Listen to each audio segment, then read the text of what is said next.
Hey everyone, we're going to get kicked off with today's live with Leana Patel as our moderator. Thank you, Tina. So, hi everyone, and thank you for joining us for this very special session, Diwali and Beyond, celebrating South Asian festivals while living with inflammatory bowel disease or IBD. I'm Leana Patel, and I'm Vice President of People and Culture at the Crohn's and Colitis Foundation. I'm also a UK qualified lawyer, and I've had the privilege of serving as a global people leader throughout my career.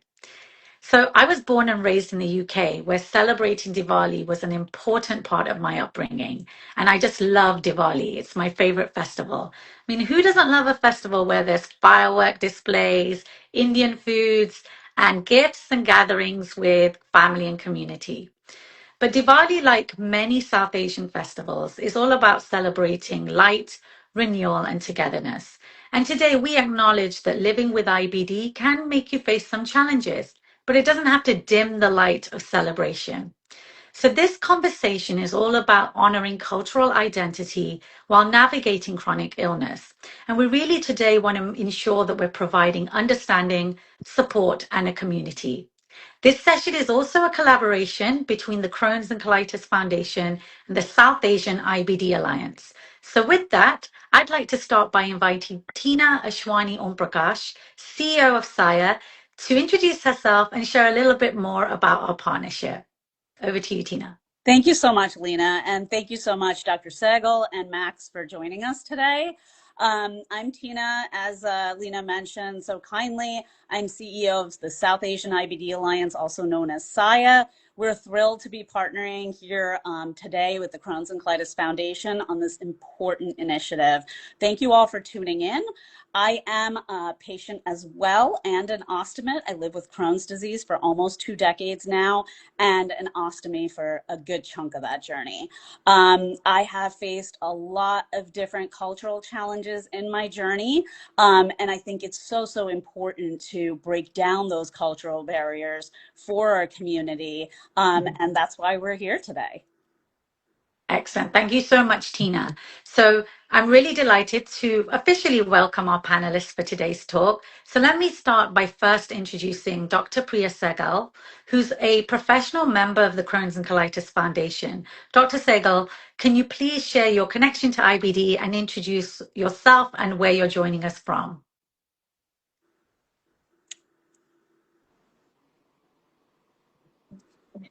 Dr. Sehgal, please go ahead. I think you got knocked off, but she's asking you to introduce yourself, please. Hi, everyone. Thanks so much, Leana. Sorry for the tech. I'm No not sure what problem. happened there. I'm Dr. Priya Sehgal. I'm an IBD specialist out of Thomas Jefferson University Hospital in Philadelphia. It's a pleasure to be here today to talk about this important topic with Max, Tina, and yourself. I myself have a special interest in weight wellness as it applies to inflammatory bowel disease. And I'm also the events liaison for SAIA, which is a wonderful group if you have not heard of it already. Thank you, Dr. Sehgal. So next we have Max Rameshwar Chaudhary, who'll be sharing his personal journey with IBD. So Max, please go ahead, introduce yourself, please, your connection to IBD and where you're joining us from. Hello, so I'm Max. I'm joining from California.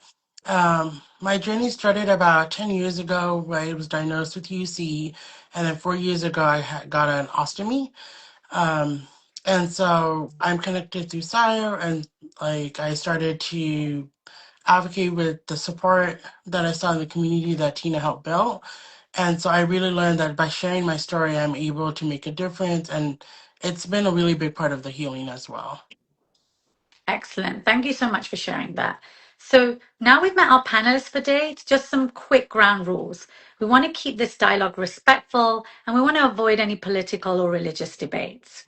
So with that, let's turn to part one of our topic for discussion today, which is all about food and dietary aspects during festival season. So food is such an important part of the festival season. Different parts of South Asia have different traditional foods. So Max and Tina, as IBD patients and ostomates, how do you navigate festive food? And how are you able to modify dishes to cater to your dietary needs? Max, if you could answer that first. Mhm.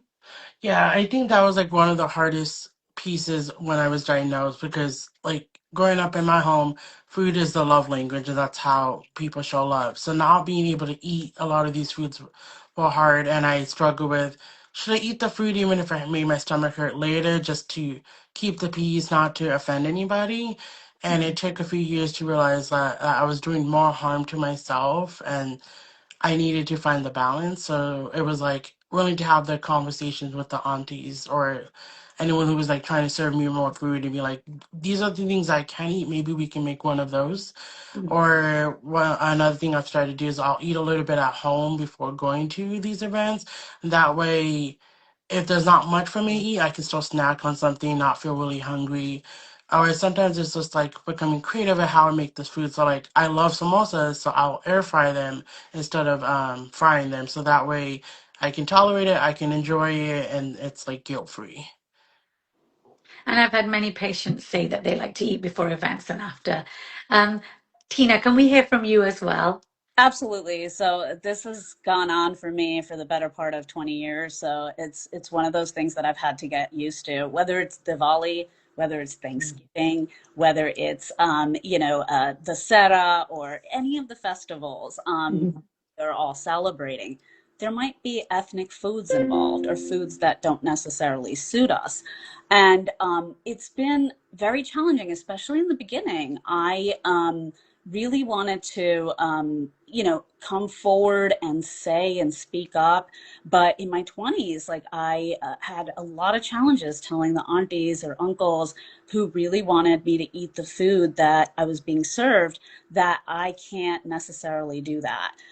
In the beginning, unfortunately, Lena and team, like I would just eat the food and I would struggle. And I would struggle so much. I would bleed. I would have urgency. I would run to the bathroom, and I'm like, Tina, this isn't worth it. What I would suggest is if you are going to an event where there's going to be certain food served that you don't think might suit you, one, yes, eat before, eat after, totally. But also, it's okay to bring your own food. It's also okay to call the host beforehand. And if you don't feel comfortable, maybe your parent or your partner or whomever might be involved in the caregiving process can lighten the load for you and talk to some of that family or extended, family friend or what have you, and sort of give them a heads up that, look, Tina's not going to be able to eat this. She's going to bring her own food. We want to make sure you don't feel offended, and just want to give you a heads up. Sometimes they come back and they're like, what can we make differently? What spices can we use? Some people really want to help. So it's important to advocate for ourselves or have our caregivers advocate for us too. There is no harm in speaking up. There's a lot of people nowadays with dietary restrictions, allergies, gluten-free, vegan, vegetarian, all kinds of things. And I think we have to be mindful of everyone's diet to be super inclusive. Yeah, and that really resonates because there's that balance between respect, but also having that family support and the communication that goes with it. Absolutely. I will just add, Lena, one other thing that I do is I also modify ingredients like Max was saying. So whether that's, leaving out red chili or black pepper or garam masala, and, using the turmeric or the cumin, the coriander, whatever suits you, you go with that. And then Yes. also, if sugar doesn't suit you, like for instance, I use like monk fruit, I'll use stevia. That doesn't suit everyone, right? So go with what works for you. If it's honey, if it's agave, whatever it might be. So that's the other thing I wanted to just add before I actually turn it over to Dr. Sehgal. Now, Dr. Sehgal, in terms of South Asian festivals and celebrations, we know they encompass eating traditional foods, which can be very rich in spices, just like I was talking about. There might be refined sugar, might be deep fried, like the samosas and pakoras that Max was mentioning. And some of this might not suit us IBD patients. So as a physician, what are some ways in which patients can continue to enjoy festive dishes and activities while managing their IBD? Yeah, Tina, that's a great point. And thank you to you and Max for sharing the personal experiences as well. The first thing I tell any patient, whether it's South Asian patient, non-South Asian patient, any patient, is that with Crohn's and UC is that you are the expert on your disease. And especially in our South Asian communities where there's so much importance and respect to elders, and you just kind of do what everyone is telling you to do. There's so much of that filial piety going along with it that you feel this burden that you have to do whatever is being told, and this responsibility, like Max mentioned. And you may not feel okay with speaking up and saying, look, this is not okay for me. A lot of my patients who are South Asian feel uncomfortable sharing the details of their illness. I think this I see the most common. But I think the number one thing is you are the expert. I guarantee you any holiday party or celebration you go to, whether it's Diwali, whether it's Karva Chauth, whether it's Dussehra, I guarantee you, you are the expert of Crohn's and ulcerative colitis in that room. The number one thing with enjoying the festivities is really know your triggers. If you know dairy is going to throw you off, then something like ras malai maybe is basically a milk-based, condensed milk-based dish. Maybe not the best thing. If there's one thing like that you feel like you love, like you must have a certain type of laddu, which is an Indian sweet, I think have it and have it in moderation. Maybe just one or two bites, and when you feel like you're partaking in something that was a tradition that you used to love doing. I have a patient who loves gajar ka halwa, which for those who don't know is a carrot-based sweet dish. Basically, the number one ingredient is carrots and sugar. And that she knows will throw her into a flare, but it's her favorite thing to eat. She will usually just take one or two bites of it and leave it. And if you have to eat something beforehand that you know your body will agree with, so you're prepared and you're not so hungry. And really, I think don't be scared to speak up for yourself. And if you don't feel like sharing all the details of your illness with extended family, cousins, family friends, which are so common in our large South Asian gatherings, I think in that case, take one person who you feel comfortable sharing information with and kind of helping them to advocate for you and on your behalf. And maybe giving them some of the food that you were given by an elder so it doesn't go to waste, but really feel empowered that you are the true expert in the room. Thank you, Dr. Sehgal. So, as we're talking about food, a large component of South Asian celebrations involves eating together. So, this is another pressure, right, with family members, that sense of eating everything or people being offended. So, that happens at people's homes. There's prasad in mandirs, which are Hindu places of worship, and langar in gurdwaras, which are Sikh places of worship. But with both prasad and langar, these are classified as blessed foods. So Max and Tina, what strategies do you recommend fellow patients can implement to navigate those societal pressures? Yeah, that's a really good question, and something that I definitely really like battle with in the beginning. A lot of these prayers, one of the offerings is usually dry fruits, and I can't really have dates. Right. And so one thing I started doing was I would ask like my mom and my brother if they wanted the dates, if especially if we're at the temple because they kind of like give it out to you. You don't always get to pick what you get. And Yeah. then if I'm like at a puja or like a prayer at a family's house, then I would like give them a heads up or like be part of the people who are serving the prasad that way I can take out what I can eat. And other times, if it was like brought home and I knew that I couldn't eat it, sometimes what I'll do is I'll put it in the garden. So it's not wasted, but then like the ants or like the animals in the garden can eat it. So it's still like disposed in a respectful way and it's not like going into the trash. Yes. Yeah, that's really important. Tina, what do you have to say on that question? So a few different things. I actually very much enjoy going to mandirs and gurdwaras and just any holy place of worship because it definitely, I feel like it helps with coping with this disease sometime and finding a place of centering myself, if that makes sense. And I know it can be really uncomfortable for a lot of patients because of the prasad, because of the langar, and like you said, it's blessed food, Leena. Um, Mhm. a lot of times they serve raisins, dates, almonds, cashews. Being an ostomate, nuts are really challenging. I find that I can have raisins and, like softer cashews if that makes sense. Yeah. What I often do is, because I don't want to like toss the prasad, like Max is also saying, I'll take what I can have, if it's possible to pick out some of the prasad. If it's not and somebody's handing it to me, oftentimes they hand it to you in your right Yes. hand. What I'll do is I'll just eat the pieces that I can tolerate and give Mhm. to my partner or give the rest to my family member.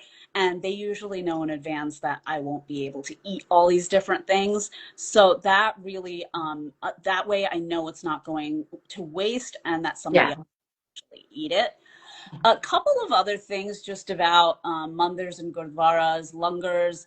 A lot of times they're serving what feels like very spicy food to me.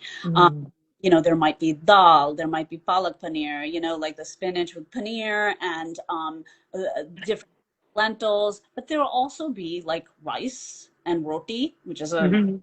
bread, like usually whole wheat, and they'll serve something called raita, which is like a yogurt with like cucumbers and tomatoes, sometimes onions, but they're very finely chopped. Mhm. What I often do is I'll take the rice and that yogurt dish, and that usually suits me just fine. I might Right. even like take the sag paneer, the palak paneer, and pick out the paneer pieces, and sort of give the rest to my family, to make sure that that blessed food doesn't go wasted. And some great tips there. You don't want to disrespect, but I love what you said, Max, which is you can feed it to animals. And Tina, yes, here again, we're relying on family. You can have this, I can't. So, really, really important tips. But that brings us to part two of our discussion topic. We're going to now look at religious aspects and navigating IBD. So, again, Max and Tina, patients with IBD within that South Asian community, they're often feeling restricted from being able to fully navigate the disease. And alongside that, they have to integrate these core religious practices within their daily lives. So the question really is, what are some ways in which IBD has changed your perspective around religious and spiritual customs that are practiced within your family? And Max, if you could go first. Mhm.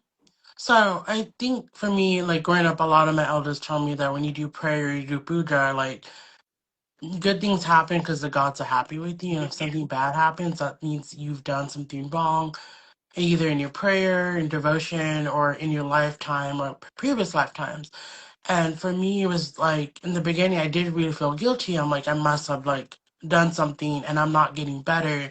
So that means that my prayers are not strong enough. I'm not focused enough. Like to the point where when I first got sick, it was really hard for me to sit on the floor. I was having a lot of joint pains, and someone said to me, "Oh, you should sit on the floor still because your pain is going to help your prayers be fulfilled." And it's like this is a test, and you can't fail this test. And it took a lot of time to like pause and reflect, and going through therapy, realizing that that wasn't the most healthiest outlook, especially if I'm praying for good health. I can't be doing what actively is worsening my health. Um, and so it was reframing the idea of being cured means that my prayers were healed. It's the fact that I'm alive, I'm doing better. Yes. Granted, I've had surgery, but I'm now able to travel. I'm able to eat foods that I couldn't eat before. And so it's reframing how I see the blessings. And I think the other piece of it is seeing this not as a punishment, but like if like in Hinduism we believe in reincarnation. So each lifetime you have a lesson to learn or lessons to learn. Mhm. And I wouldn't be the person I am today without what I've gone through. So it's not a punishment, but rather to guide me in the direction I needed to go in. Um and meet the people who I was supposed to meet and work with. And so I think it's really looking at I am supported, I am guided, and at the end of the day, things will work out when they need to in the right ways. And that's an important mindset to have. And somebody just said on the chat, reframing the way you look at blessings, really important. Tina. I think you said all of this so beautifully, Max. Reframing the blessing is what it's all about. I think taking that spiritual stance has really helped me with coping. To be honest with you, I sort of had that punishment mindset too. when I was growing up. And I think IBD and this diagnosis, going through so many surgeries, an ostomy, it's really taught me that, that self acceptance, that I am whole the way that I am. And I think spiritual practices are only there to enhance that. And so I agree with you. It's important to look at this in a light that serves you in the best way. I would just say, in terms of religious practices of like sitting on the floor, I did want to provide a couple of tips, Lena, if that's okay. Yes. Awesome. you know, one of the things that I often do is there are these great cushions. They're like that they help, if you have perianal disease, for instance, or Mhm. proctitis with sitting on the floor. And a lot of us have like sacroiliitis, low back pain. I have bought like, I call them butt cushions, uh, for lack of a better phrase. And you can certainly like Google them or whatever. But my pelvic floor physical therapist actually recommended a couple different styles. And I use them, for instance, on my office chair, on my couch. I bring them like when I'm traveling, trains, planes, and buses. And I also bring to, religious institutions because we're expected to sit on the floor oftentimes. Yes, Yeah. take a chair, but I've often had like aunties and uncles glare at me for using a chair and I look well. Um, and so sometimes I will speak up if I'm really not in good shape. But if I think I'm just going to be seated for a short while, I will use that cushion. And I'll even use that cushion on the chair. So Mhm. it's really important to either speak up or bring the tools that are necessary for you to be well during your worship. Yeah, and it's difficult for people to do that. So I think it's good to highlight that, we do feel that way because usually it's the elders that are sitting on chairs. We're expected, if you look well, to sit on the floor, but it's really important to take control of your health. And I just wanted to add, I think Yes, Max. the other piece of it that I've learned is sometimes like if you get up to like use the restroom or something, an elder might try to steal your spot, even if you leave your belongings there.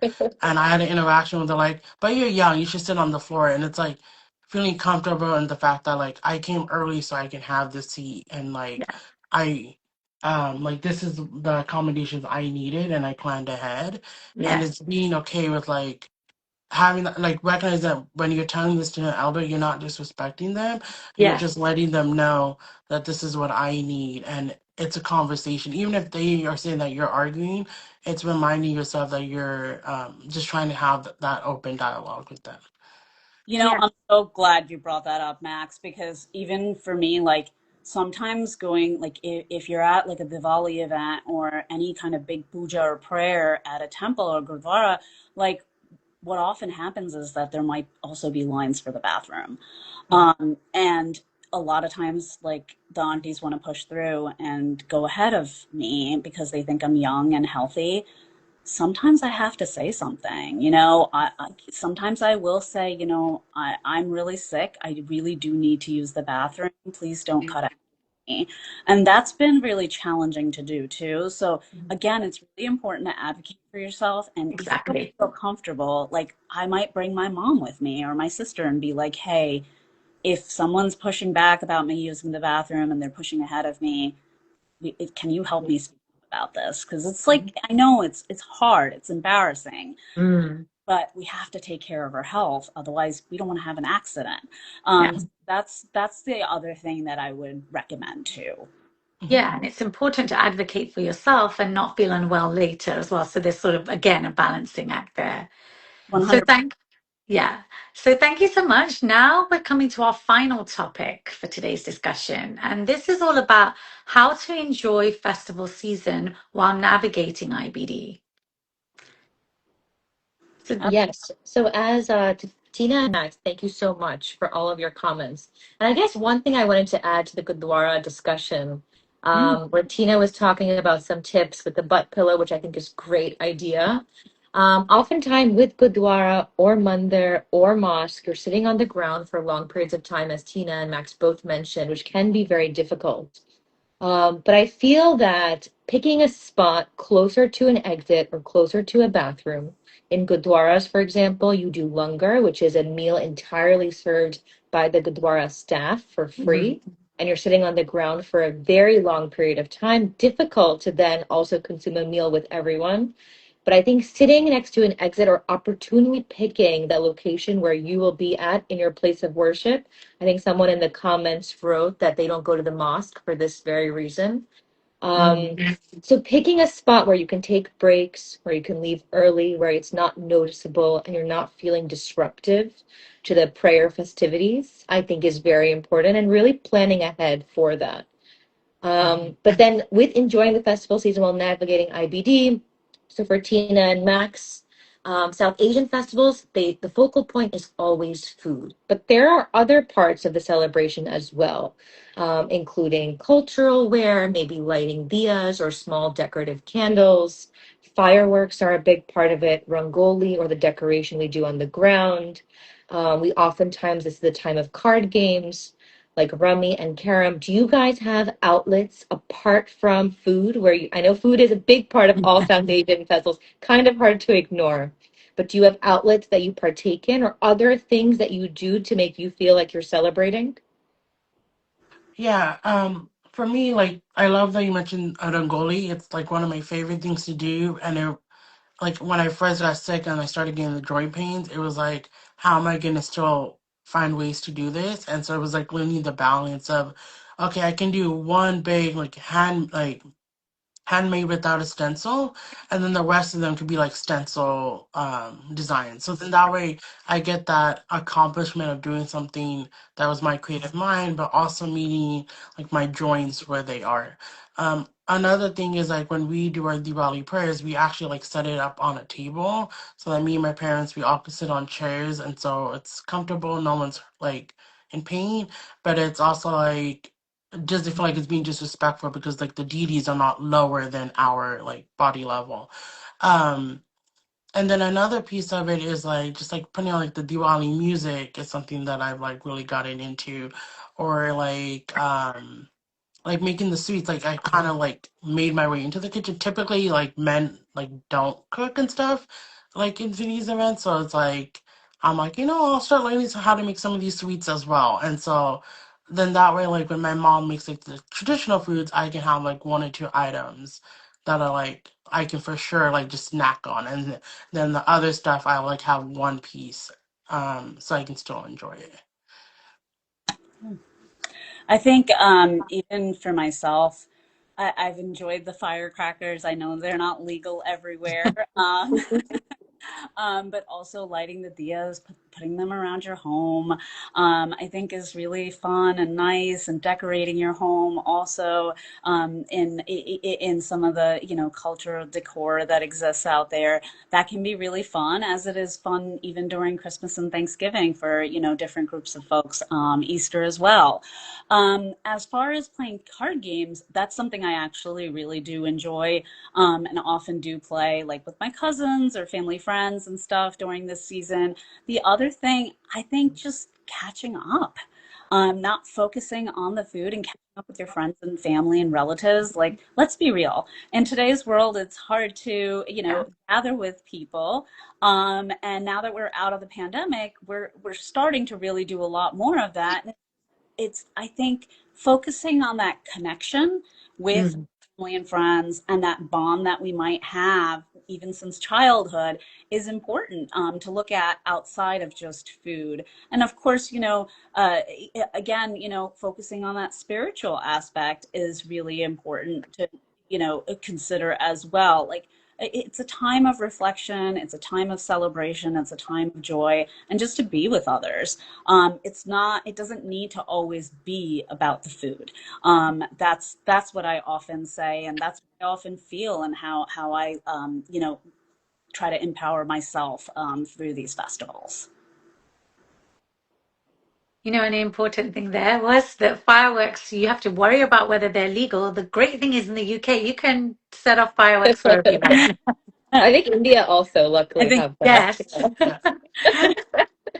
So I for didn't have that problem. But Dr. Sehgal, I have a question for you. In your professional experience, sort of what practical coping strategies can patients use when they're trying to balance that self-care with that social engagement, but but also then trying to still make some meaningful memories during these times? Yeah, I think first and foremost, it's your health, your health, your health as the Mm. number one priority. You are the expert. You know what works well for your body. You know what doesn't work well. So I think that is the number one thing. So doing portion control, maybe eating some things in moderation, I would highlight that. Yes. And not going crazy with listening to those around you. Because I guarantee they're not dealing with the flare the next day after the Yes. holiday. That's only your thing that you are dealing with. I think being open with your physician, talking to them, whoever is taking care of your IBD ahead of the celebration, and talking about maybe some strategies to deal with the upcoming festivities. Don't be scared to reach out. Don't be scared to ask questions about certain foods. If you have a dietitian or access to one, it's always a good time to retouch base. You Hmm. can also try out certain foods that you're not sure of at home to see how you're doing with them, rather than just like putting in maybe 5 or 6 different types of foods that are completely different to your normal diet. And then really changing the focal point from food to, as Tina mentioned, there's so many other wonderful aspects of all of the festivals mentioned, whether it's Ramadan, whether it's Diwali, whether it's Shara, whether it's Eid. There's so much more to these holidays than just food, though it feels like most of our family and friends make it about food. Mm. Um, but also, and as Tina mentioned, give yourself time to be with family. It's a wonderful time to catch up with other people. It's a wonderful time to do these activities together. That really comes around once a year. And Hmm. as Max mentioned, I would love to reiterate, reframe the blessing. I love that. I Yeah. think for all of us celebrating any of these holidays, thinking about it in a slightly different way. Yeah. And then last, I think be present for the moments that mean the most to you. Whether you're doing a Diwali puja, you're not sitting on the ground, maybe you just come for the arti portion where they're standing up. And if you Yeah. have perianal disease, like that is kind of the easiest part to take in, and maybe even the most meaningful part of the prayer as well. Pick the parts that work for your body, and you're still enjoying the celebration. Your respect for God, your respect for elders, none of that is diminished. Yes. But yeah, thank you guys for such great points from Tina and Max. Yeah. Oh, I love all of that. Before we end up closing and talking about the main takeaway of today's talk, I did want to bring up one other thing to Dr. Sehgal. In our Punjabi Sikh tradition, there's Bandi Chor Divas. There's some form of Diwali all across the region, and celebrating different, festivals, or maybe celebrating the Dasara more, Navratri more, depending on which region they're from or which state they might be from. Bandi Chor Divas specifically is a Sikh festival that celebrates Guru Har Gobind Ji and the values of freedom, justice, and unity. It's often marked with prayers, lighting lamps, and shared meals in the Gurdwara or even at home. For patients like us living with IBD, participating in these traditions can also be challenging, and some of us may struggle to feel connected to our faith. How can our clinicians help us through that and help us stay healthy while also supporting our spiritual well being? That's a great question, Tina. And one I think as clinicians, maybe we don't ask enough about our patients is what cultural or religious activities are coming up. Is that going to have any impact on your IBD? And if your clinician or your doctor or physician does not bring it up to you, I think you as the patient feel free to bring it up to them, especially if it's something that you know is going to stress you out. With Bandi Chor Divas in particular, with any festivity surrounding Gurdwara or many of our other South Asian festivals, it is a long time that is spent in a prayer of worship. And I Mm. think that one other coping strategy I would recommend to patients is that consider maybe going for half the time, doing half of the celebration at home. They're still just as connected. But I think you brought up a great point that a lot of times this is not something that comes up in a typical clinic visit. It's not about which holidays or festivities are coming. And this is if you're South Asian or if you're not South Asian and you're celebrating Rosh Hashanah or Yom Kippur, and there's food types that are coming up that you're expected, food festivals that you're expected to partake in. I think as the clinician, it's part of our responsibility to really understand the social setting and environment the patient is going to be in, and things that could definitely trigger the patient to flare. So as clinicians, I think ask the questions. Find out what's coming up. Ask, what are you excited about? What are you nervous about? Which festival is coming up? I always like to keep, as a clinician, a side note of what my patients' hobbies are and what they like doing, just so I know that when they're feeling well, they may be painting or they might be celebrating Diwali or they're partaking in a dance class, but really ask what's going on. And then together with your physician, you should be coming up with strategies for that festival, whether it's Bandi Choi Divas or it's Diwali or something else. That should be a partnership conversation. It's important to prepare for these festivals in that way. Yeah. Yeah, I think preparation for all of this is probably the most important. So you're not thrown into kind of an unexpected situation where your body develops a flare and you get sick after, but really thinking and strategizing beforehand. And doing that with family as well in advance is really important. Yeah. Great. So we are drawing to a close. And I just wanted to reiterate some of the wonderful information that's been given today and some of the key takeaways. So I think a theme that really comes out here is that not everyone understands your health journey. So focus on what you can tolerate and what works for your body. And I think, Max, a very important point. You mentioned eating before and after events, and that can help with that. And Tina, you shared as well how you can manage certain situations by having food prepared, asking if we can prepare food in advance, keep using things like monk fruit or stevia and avoiding certain spices. And Dr. Sehgal, really some key information that you gave is to adapt festive foods, really to suit your dietary needs. And I think you mentioned gajar ka halwa. You can use some gut-friendly alternatives instead. And then you also offered some really good practical tips, and I think you all have done this, but it's okay to have a small portion if you're really craving something. Just don't overindulge.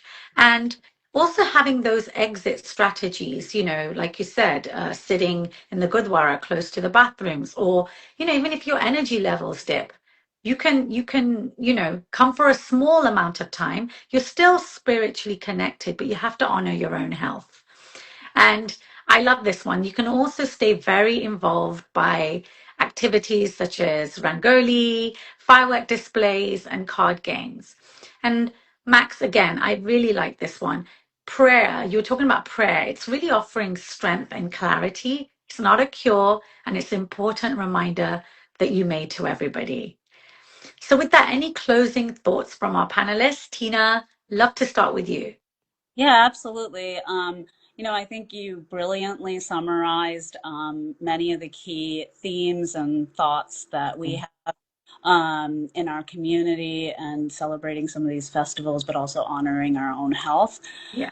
From the SAIA side, I just want to say, we're here with you. We're here to empower you all. And also just want to share that, we also have a gut-friendly recipe coming out for Kaju Katli that Mother Subramaniam has worked with the Crohn's and Colitis Foundation on. So look out for that.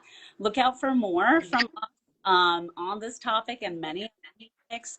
And feel free to join our private Facebook support group called IBD Desi, South Asian IBD. We welcome everyone and anyone. So please feel free to join if you're an IBD patient or caregiver. Excellent. Anybody else want to just give some closing thoughts from the panel? Yeah, I think like if there's one thing I can leave you with, it's like when we think of these festivals, we think about giving gratitude and honor to the deities we feel connected to. And I think the biggest reminder is when you honor yourself and your needs, you are honoring the divinity within you.